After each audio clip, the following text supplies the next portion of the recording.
Hey everybody, and welcome to the second day of the Copenhagen Games. Well, basically we are through with the tournament for today, and we have another interview coming up, an interview with with Cloud. How are you doing, Ben? It's great. I'm past the group stage, so I'm happy about that, yeah. You won your group, didn't you? Yeah, I did.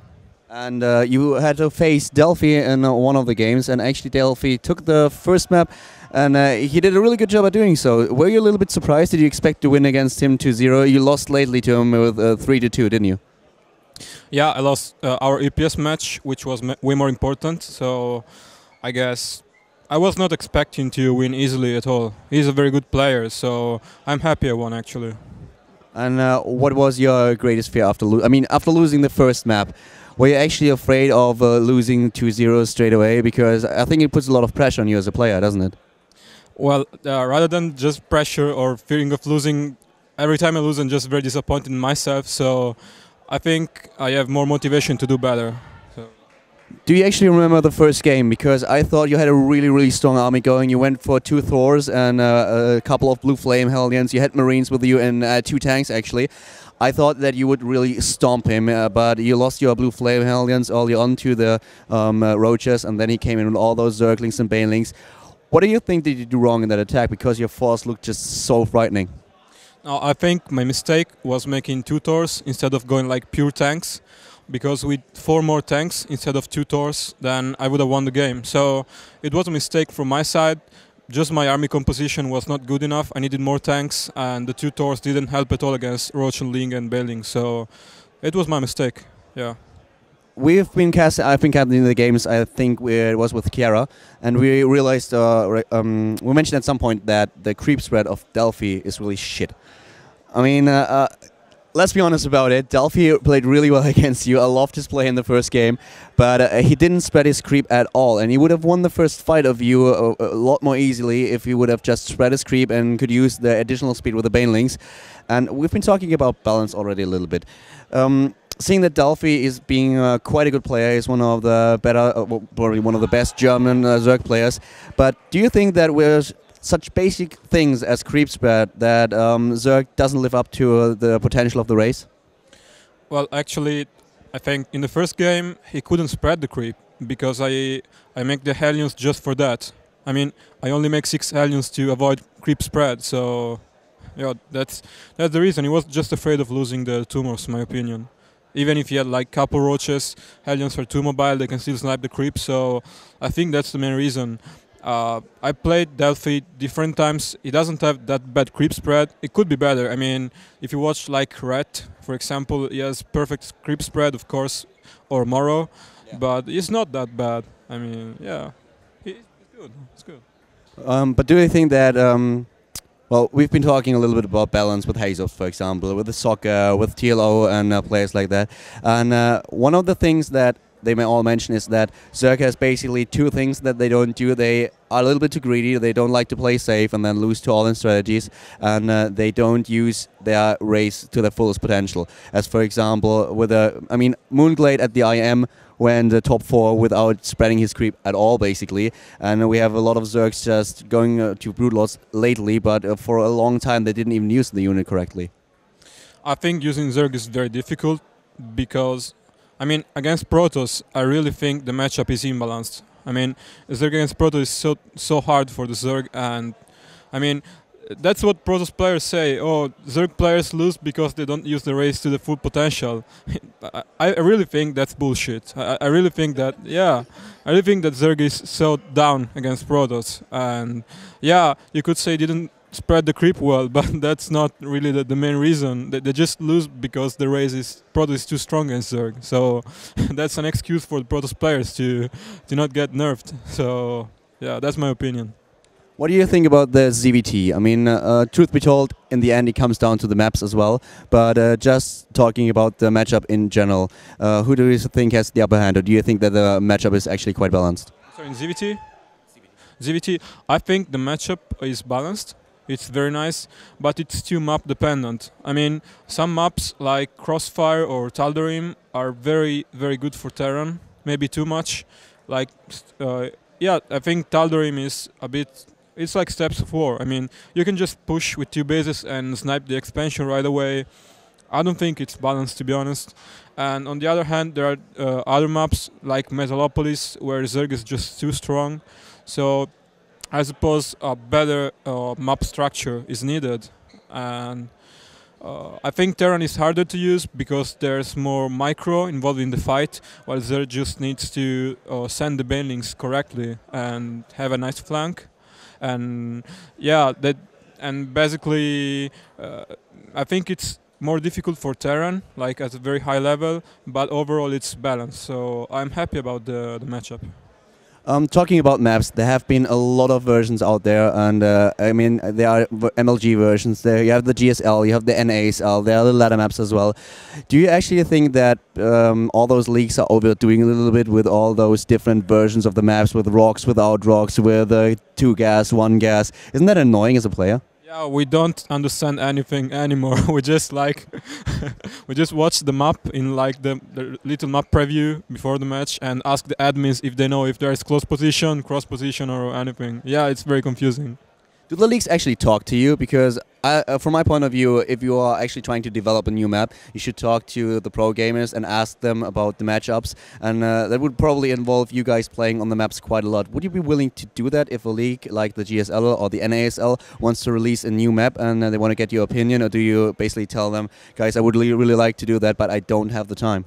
Well, it still works, so if they pay me, of course. Okay, but in the end, so far the leagues basically just releasing the maps without any feedback from you players. I don't really know about GSL, to be honest. Maybe they ask pro gamers, I have no idea. But I think some maps are very retarded, like Crossfire doesn't make any sense to me. Like, why did they put that map? I don't understand, it's so bad for Zerg. I don't get it, really. Why exactly do you hate that map? Because it's so full of like chokes everywhere. And the expansion is so exposed. I mean, it's so bad for Zerg. And it's even worse against Protoss, so I don't really understand that choice. I mean, it doesn't make sense to me. I was actually watching the games. I was casting the games of Dark Force and the NASL when he was facing a Protoss player on the map, and I really felt sorry for him because, as you already said, there are all those small chokes that he can block with 1 force field or 2 force fields. All those high grounds where he can siege up tanks or just play with, walk up with a Colossi, for example.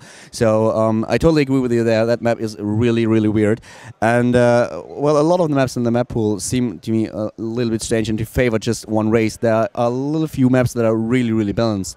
What are the top 3 maps that you really like as the most balanced maps in all the matchups? I like Crevasse a lot. Then what else? I don't know. It's very hard. I mean, I think Crevasse is nice, but besides that, I think every map has a favorite race. It's not easy. I mean, StarCraft 2 as a game is even more than StarCraft 1. The map is so important because, yeah, every race has a strong map and they always want to play that one. And some maps are always vetoed in every tournament. Like, I don't think you will ever see in a veto map pool Metalopolis played in TVZ ever. It's very hard. Or Zelnaga, because Zelnaga is very good for Terran. So, yeah, I think they really should try to make better maps overall. What do you think about the attempt of, for example, the MLG to play maps like Metalopolis without the possibility of cross spawns? Do you actually like that, or do you think that it limits the opportunities a little bit as players? They don't have to scout the close expansion. They can be sure of what to expect, and they can play a little bit more safe without having to scout at all. So, is that actually a change that you welcome, or something like this actually don't like about those maps? Well, close position. It's so bad for Zerg, so I think removing it was a nice choice. I mean, if I'm close position against Zerg on Metalopolis, it's not like a free win like most people think, but Zerg has to play better, and yeah, it's not balanced, so they did a good job removing the... We've been talking on the stream already a little bit about the different scenes in eSport, that StarCraft 2 is getting really big, especially in Europe and America, for example, as well. The NASL just started, and there's a huge prize money involved, but the league actually needs your player to really commit to play a match every week, and most of the time at the same day at a certain time, and you need to put a lot of effort into playing, especially when you're attending big tournaments, as for example this LAN. Do you actually think that's the way to go, leagues like that, or do you prefer tournaments that basically are limited to a day or two? Well, I think the NASL is nice overall.